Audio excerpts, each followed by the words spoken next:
ngikhuluma nalomuntu futhi ufuna ukuphakamisela umoya. Vele uyisiyoyo ukuthi sesikoleni. Bayisho yini into sesikoleni ngiyaqapha manje. Into ngiyaqapha ukuthi sesikoleni siwayiphakamisa ngone Yebo. Seko nasifebe. Yebo. Ngabezela phela mina ngahlala esikoleni. Wena inkinga yakho manje. Isikole uqashe ngemanzi akini. Uqashe ngemanzi akini engeke zikusize ngalutho. Imali sikhahla ngapha ndawo mfethu. Imali sikhahla ngapha le ndawo le. Ngoba sikhuluma kathi mina uthi wena imali zasekhaya. Imali zasekhaya. Bazongijwayela. Mfethu yabona ngani uthi jwayela kanjani mfethu. Nangu usikhotheni. Ngiyangithenga ngikhuluma ngisikhuluma uqobo ngibiza ngosikhotheni. Usikhotheni vele. Rubbish.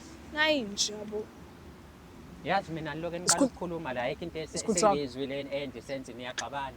Yona into ekade ngifuna ukuthi ngisizakale ngayo mfethu. Njalo nje meke nje nathola isikhathi sokuba ndawonye niyaxabana. Into nenza nixabane njalo kanti. Ngeke ngisho ukuthi ngizoba sengishilo futhi ngasekuqaleni. Akafuni ukukhuluma ukuba phela into ayishoyo. Ayikho lo lento ayishoyo. Uyawazi amaqiniso. Ukuthi akafuni ukulimela iqiniso lokuqala ukuze uhlaleleni ungangifundi. Yini into oyenzayo nje wena empilweni? Isidingo sokufunda ngoba khasi nayo yonke into. Awusebenzi. Ngihleli kahle. Nakho uyabona ke but nayo ke inkinga. Lalela ngiphila kamnandi ngihleli kahle. Uphila kamnandi. Isidingo sokuthi ngifunde first. Uphila okay phela.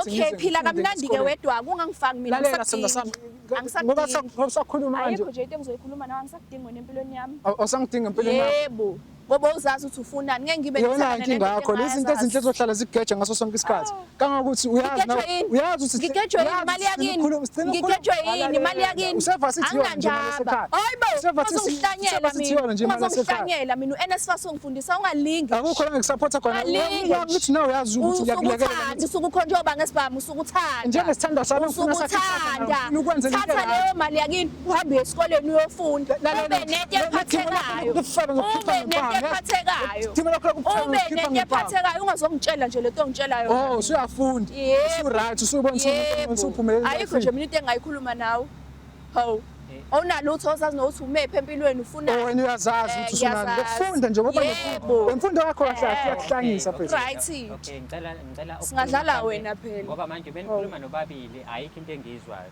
ngicela ukukhuluma nomuntu one by one says yini inkinga yami mfowethu yini inkinga yami mfowethu inkinga yakhe lena inkinga yakhe lo uhlale ngitshela ngezimali zakubo ngaso sonke isikhathi akafundi nje ukufunda akasebenzi akanayo nje into ephathekayo ngaso sonke isikhathi yena uhlale ecasha ngezimali zakubo mase kuthiwa namhlanje uma wakhe noba bakhe bayashona shabalale zonke lezi zinto lezi ezikhona lapho uzoba yini lo uzoba yini nje lokusasa mina ke ngihlale naloyo muntu loyo ongazazi ukuthi ufunani ona ambition wena empilweni yakho yabona inkinga ngibhekana nayo futhi umuntu ngaso sonke isikhathi uyajajana inkinga yakho company yakho angikujaji ngikutshela amaqiniso